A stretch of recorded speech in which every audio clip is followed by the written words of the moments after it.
The pipe insulation, which I used as my track, was secured at certain heights along the base by wooden rods. The wooden rods were fitted into the holes of the pegboard and glue was applied in and around the holes to secure them in place.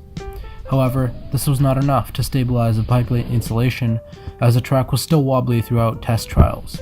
So, I decided to glue wooden blocks of appropriate height, depending on track elevation, right in front of the wooden rods. The rods were then taped and glued to the sides of the wood blocks, which held them in place. The rods were then cut to minimal height, often a couple inches above the track, for optimum sturdiness. The wooden rods were then duct taped to either side of the pipe insulation for attachment. Stability was key in this project, as any subtle movement of the track can cause the marble to leave the track or bounce, causing altercations and adding an element of randomness in the marble's target landing. This also helps to reduce energy loss, as a marble would not move around as much.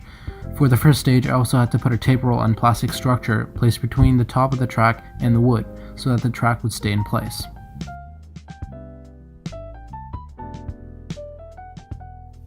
I used pipe insulation as my track because it was easily moldable, flexible, and is easily cut and set at different positions on the board.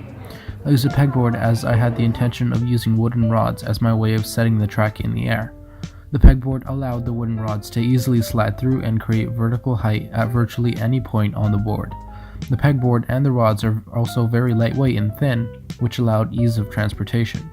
To secure the rods to the pegboard, hot glue was used, as it firmly secures any two pieces of wood within seconds. To secure the wooden rods to the track, however, hot glue would not work, as it melted right through the pipe insulation, so duct tape has to be used, which still proved to be a tough adhesive. I used small wood blocks to keep my wooden pegs firmly in place, because the blocks are lightweight, and conveniently, the maker car had sizes of blocks that were appropriate for every hill and loop on my track. After every build day, however, I had to reinforce the structures with new duct tape. As for my controlled start gate, I cut a slit about 0.5 centimeters deep through the very top of my track with scissors and slid a popsicle stick into it, as it was a perfect fit and lightweight, so that when the popsicle stick would be pulled up, the marble would release down the track. To prevent shakiness, I fit a roll of tape and a small structure of plastic to fill in the gap between the block of wood and the track so that the top of the track is held sturdy.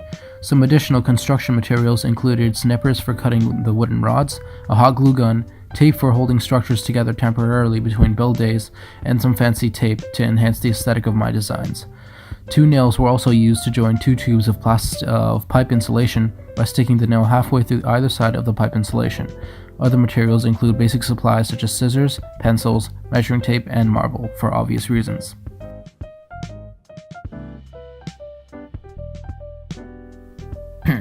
To reduce energy loss, my main strategy was to increase height as much as possible, while still achieving a manageable velocity and preventing the ball from flying off the track.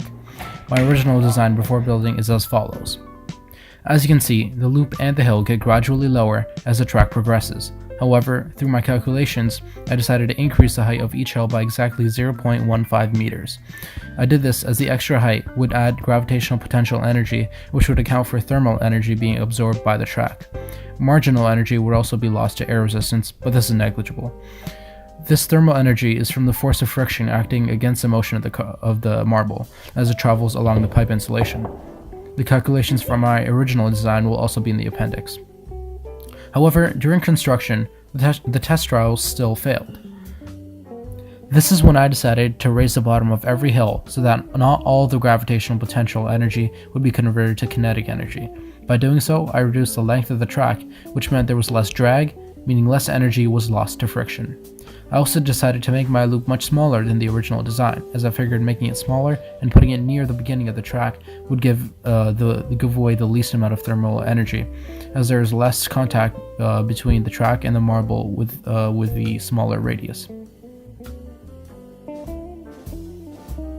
Despite the remarkable results that my roller coaster achieved, hitting the 4+ center smack dab in the middle, along with the impeccable mouth-watering aesthetic of my design, there are some things I would do differently if I were to restart. If I were to change something about my roller coaster, it would be my construction process. I feel it would be much easier to start from the last stage of the roller coaster when the marble is launched onto the target. This way, I would not have to worry about the marble not hitting the target and would only have to account for the working and functionality of the roller coaster. However, much trial and error would still be required with this method, as I would still have to account for the loss of energy due to friction. So instead of keeping my last stage in a variable position as was done in the original construction, the first stage would be left in a variable position. Also, if I had the option to, I would probably invest more time into the aesthetic and cool features of my roller coaster. Since I was under a limited time restraint, I was just barely able to fulfill the bare requirements of the roller coaster. If I had more time, I would have added a bank curve and had the track wrap around back to its beginning to add an additional pizzazz factor to my roller coaster. The following calculations can all be found in the appendix, and thermal energy is negated. In the first stage, there is only 0.027 joules of gravitational potential energy, as there is no motion and the marble is at its maximum height. In the second stage, the marble is at the bottom of the loop and has 0.012 joules of kinetic energy and 0.015 joules of gravitational potential energy, still totaling 0.027 joules of energy. In the third stage, the marble is at the top of its loop and has converted some of its kinetic energy back to gravitational potential energy, as it has a kinetic energy value of 0.002 joules and 0.025 joules of gravitational potential energy.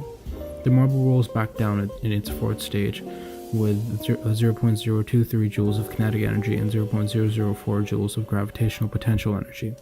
As marble peaks up to the first hill, its gravitational potential energy is back up to 0.015 joules, while its kinetic energy sits at 0.1012 joules. Going back down, the marble gains 0.025 joules of kinetic energy and has decimal 002 joules of kinetic energy. Reaching back up the second hill, the marble peaks again with 0.007 joules of gravitational potential energy and 0.02 joules of kinetic energy. At last, the marble reaches the second hill and it leaves with 0.023 joules of kinetic energy and 0.004 joules of gravitational potential energy. By the final stage, the total energy is still 0.027 joules, as I negated thermal energy in the calculations. However, using kinematics, we can solve for the actual velocity and work backwards to solve for the final energy the ball had as it left the track, and compare that with its initial energy from stage 1 to solve for its energy loss to friction, and marginally to air resistance.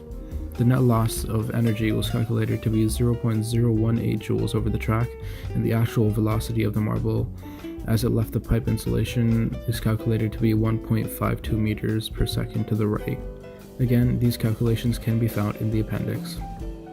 The angle measured in the final launch stage is also calculated to be, and measured by a protractor, to be 25 degrees above the horizontal. Thanks again for tuning in, and I hope you enjoyed.